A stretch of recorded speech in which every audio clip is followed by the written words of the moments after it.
The mountain had not known mercy for 3 days straight, and neither had the man climbing it. Elias Boone, known across 3 territories as a silent hunter and a man carved from granite, moved through the waist-deep snow like a shadow with a heartbeat. The wind clawed at his fur-lined coat and tried to blind him with sharp crystals of ice, but Elias had lived too long in the wilderness to fear storms. He feared silence more than he feared death. That was why, when he saw smoke curling thin and weak from the crooked chimney of an old cabin buried beneath snowdrifts, he stopped dead in his tracks. No one lived this high anymore. The trading posts had closed years ago. The trappers had gone south. This mountain swallowed people whole. Yet that smoke was real. Faint, struggling, but real. Elias stood watching it for a long moment, instincts battling curiosity. A lone flame meant one of 2 things: either someone was fighting to live, or someone had already lost. He shifted his rifle across his back and approached carefully, boots crunching against ice crust. The cabin looked like it had survived too many winters and would not survive another. The roof sagged under snow weight, one shutter hung broken, and the door was held shut by a rope instead of a latch. But what made Elias pause was not the cabin. It was the footprints. Small. Light. A woman's boots. Alone. No horse tracks. No sled. No second set of prints. Whoever lived here had walked into this frozen wilderness by herself. That did not make sense. Elias stepped onto the porch, snow groaning beneath him, and knocked once, firm, steady. No answer. He knocked again. Still nothing. He hesitated only a second before pushing the door open. The warmth inside was faint but alive. A weak fire struggled in the hearth. And there, sitting at a rough wooden table with her back straight despite the cold, was a woman. She did not jump. She did not scream. She simply looked up at him with eyes that had seen too much winter. Her hair, dark and loosely braided, fell over one shoulder. Her hands were wrapped around an empty tin cup as if it still held heat. "You shouldn't be here," she said calmly. Elias closed the door behind him and let the wind howl outside instead of in. "Neither should you." The words hung heavy between them. He scanned the room quickly. No supplies worth noting. A nearly empty sack of flour. A bucket of frozen water. Firewood stacked thin. She was running out of everything: food, fuel, and time.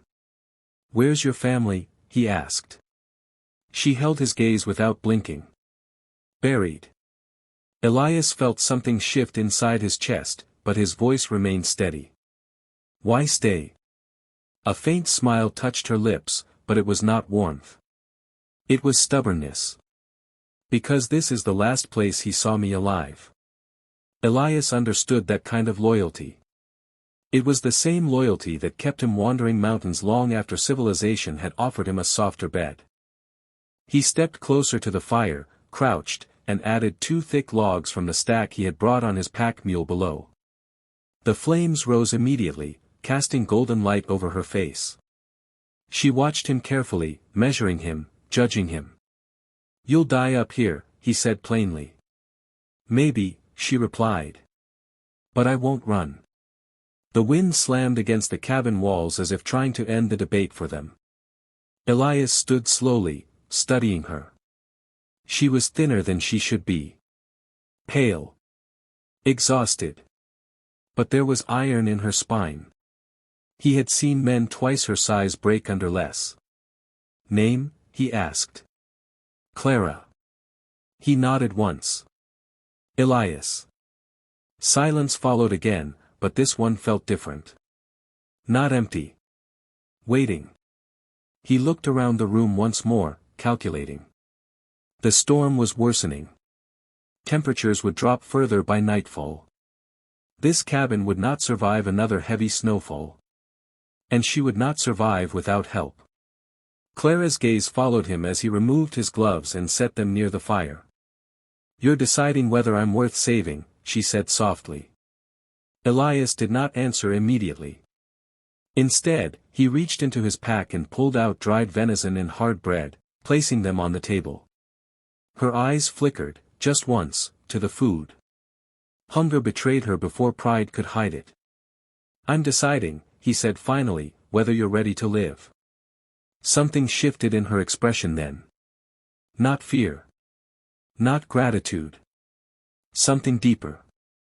Hope fighting disbelief. Outside, the storm raged harder, but inside the cabin, the fire burned stronger.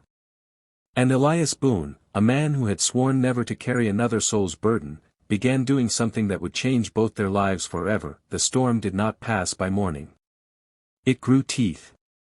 Snow piled against the cabin walls until light barely slipped through the cracks. Elias had risen before dawn, reinforcing the door, patching the broken shutter, and stacking every piece of usable wood near the hearth.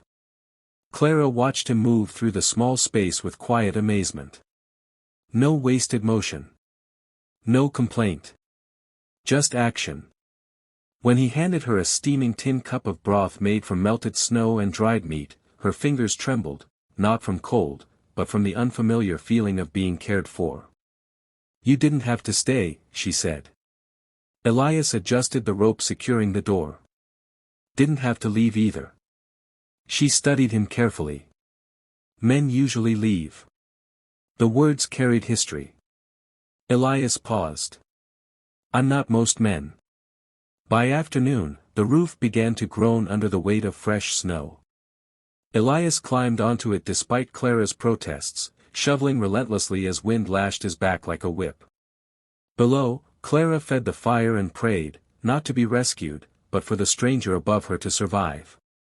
Hours later, when he dropped back inside covered in ice and breathing hard, she handed him the last dry cloth in the cabin. Their hands brushed. For a second, neither pulled away. In that brief touch, something unspoken passed between them, recognition. Two souls who had lost everything but refused to break. That night, as the storm finally began to weaken, Clara spoke more than she had in months. She told him about her husband, about the sickness that took the town, about burying him alone when no one else dared climb the mountain. She had stayed because leaving felt like betrayal. Elias listened without interruption. When she finished, he stared into the fire for a long moment before speaking. "The dead don't need you frozen beside them," he said gently. "But the living might." She looked at him then, not as a stranger, but as a possibility. By dawn, the storm had passed. Sunlight broke over endless white peaks, transforming destruction into something almost holy.